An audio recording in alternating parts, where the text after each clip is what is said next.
This video is brought to you by Captivating History. The Great Depression was a catastrophic global event that saw millions of people slide into poverty. Across America, men and women would stand in bread lines and live in shantytowns.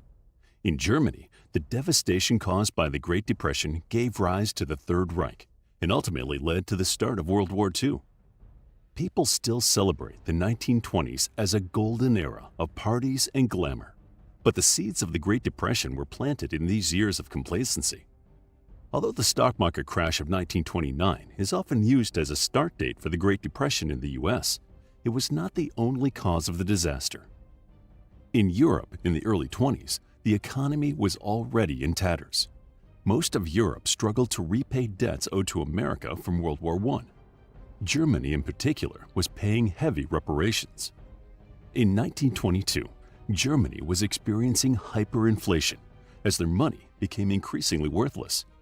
Workers collected wages in wheelbarrows, and desperate people burnt cash to keep warm.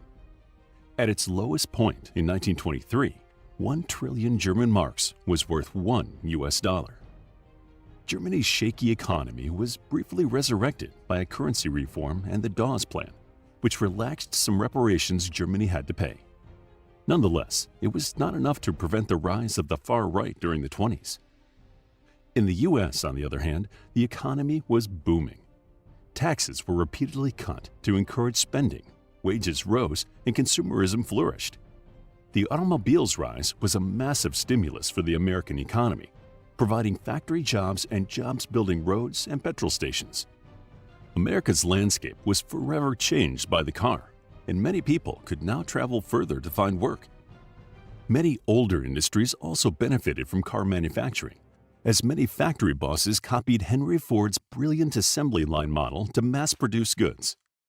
For the wealthiest in society, new inventions like radios and washing machines became popular consumer items.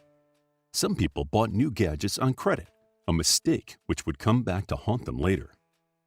This decade was exceptional for New York, where Wall Street was a hive of activity. The Empire State Building and Rockefeller Center were built in this period, and a forest of skyscrapers transformed the landscape. New York's prosperity was funded by the new trend of buying stocks and shares. Many ordinary people, as well as professional speculators, played the stock market for the first time. With share prices climbing fast, people were convinced that the stock market was a great way to make money quickly, and some people even took out loans to buy stocks. Although share prices rose exponentially throughout the decade, the economy was slowing down in real terms from at least the mid-20s onwards. Global trade had stalled, and few major powers could afford to spend on luxury items. The European market had shrunk considerably due to the austerity caused by World War I. Although the US had done much better due to the war, they would quickly reach a saturation point for the sale of new goods without a thriving global market to sell to. Farming in the US had also slowed down. Agriculture had expanded massively during the First World War, but demand fell dramatically after the war ended. The industrialization of farms had put many farmers into debt and many farmhands out of work. Crop yields were at an all-time high, but the market was by now totally saturated at home, and there was little opportunity for expansion abroad. Almost 1/3 of Americans still worked in agriculture in this era, so the industry's collapse would have massive consequences. Many farmers were already struggling to pay their bills by the middle of the 20s. Knowledge of this challenging reality inevitably hit home in Wall Street, and the markets became shakier as it was increasingly evident that the sky-high share prices were based on nothing. The booming economy caused by stock market speculation was an illusion. Canny investors began to bet against the market. On Thursday, October 24, 1929, after a rush of panic selling when the markets opened, the stock market crashed dramatically. Over 12.9 million shares changed hands in one day. Known as Black Thursday, this crash would cause a wave of unemployment due to the sudden drop-off in spending and investment. Many industries collapsed in these early days of panic selling, while those who had taken out loans to buy stocks were left destitute. Many stockbrokers committed suicide. The years 1930 through 1933 would see a wave of banks collapse as investors increasingly lost confidence in the economy. In this period, small banks across America did not have enough money in reserve to deal with the sudden rush of people who tried to remove their cash. Thousands of banks were forced to close, and many people went bankrupt. With banks no longer lending, industry ground to a halt. Jobs were cut across the nation, and unemployment reached record levels.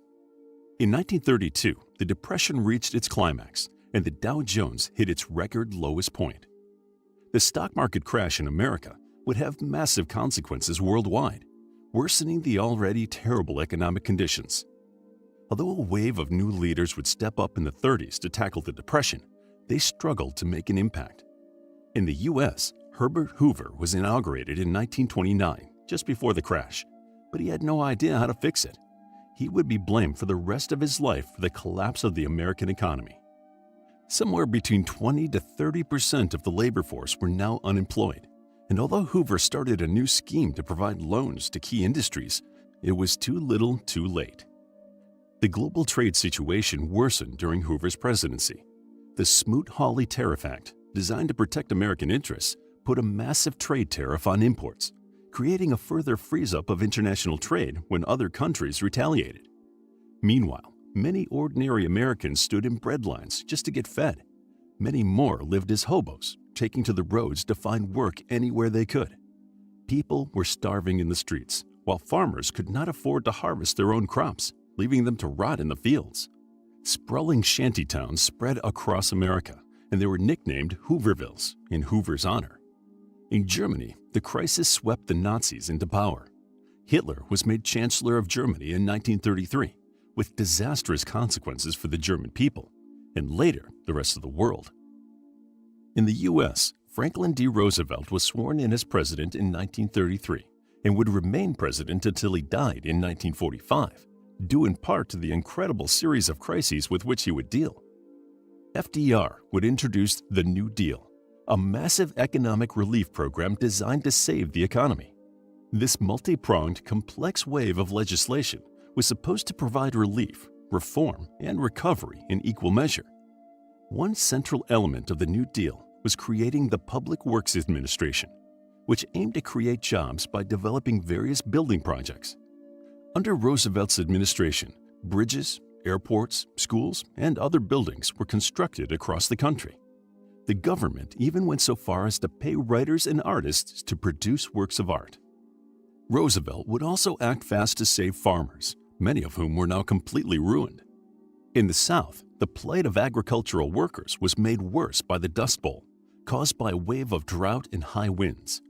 The terrible problems faced by farm laborers are one of the Grapes of Wrath's principal themes, one of the great books to come out of the Depression era. Although FDR would introduce much important legislation, his measures were controversial. Roosevelt's first New Deal in the early 30s resulted in a showdown with the Supreme Court, which tried to reverse his policies.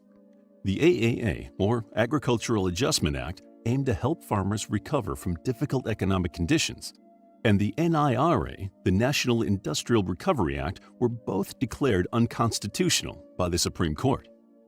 The second phase of the New Deal, from 1935 to 36, introduced the Wagner Act and the Social Security Act, which have both been long-lasting and have endured the test of time. The Wagner Act gave workers more rights, including the right to unionize. The Social Security Act gave unemployment insurance to Americans for the first time and provided for the poor, the elderly, and the disabled. Roosevelt won re-election by a landslide on the back of these reforms. Historians are still very divided on whether Roosevelt's measures helped the economy or had no effect whatsoever. Some believe Roosevelt did not go far enough to have a significant impact, but he did prevent people from starving to death. In 1936, the renowned economist John Maynard Keynes would argue that governments must intervene more during a depression to stimulate the economy. Keynes's economic position was a more extreme version of Roosevelt's. Roosevelt was still concerned with balancing the books for most of his presidency. Keynes argued that by massively increasing spending, even if it put countries into debt, the economy would be revived by a renewed wave of economic stimulus. These economic ideas are still controversial today, and economists still cannot agree on how much intervention is appropriate or necessary to solve a massive economic disaster. Although unemployment had dropped considerably by 1940, it was still very high, and the Great Depression remains the longest-running economic downturn in the industrialized world's history. Ultimately, the Second World War helped end the Great Depression by creating a vast economic stimulus in the U.S. from 1941 onward. Suddenly, there was no need to create more jobs because everyone was enlisted in the army or busy making bullets or bombs. To this day, many of Roosevelt's policies remain in place in the U.S. to prevent a repeat of some of the irresponsibility that led to the wild speculation in the 1920s. The undermining of FDR's Glass-Steagall Act in 1999 is often identified as one of the culprits behind the financial crisis of 2008. Previously forbidden banking activity was suddenly permitted again for the first time since the 1920s. Commercial and investment banks were merged, with disastrous consequences for the global economy. The causes of the Depression and the reasons for its end are still contentious topics. Although there have been other economic disasters since then, the Great Depression remains an unparalleled economic catastrophe with no equal in modern times. To learn more about the Great Depression, check out our book, The Great Depression, a captivating guide to the worldwide economic depression that began in the United States, including the Wall Street crash, FDR's New Deal, Hitler's rise, and more. It's available as an ebook, paperback, and audiobook. Also, grab your free Mythology Bundle ebook while still available. All links are in the description. If you enjoyed the video, please hit the like button and subscribe for more videos like this.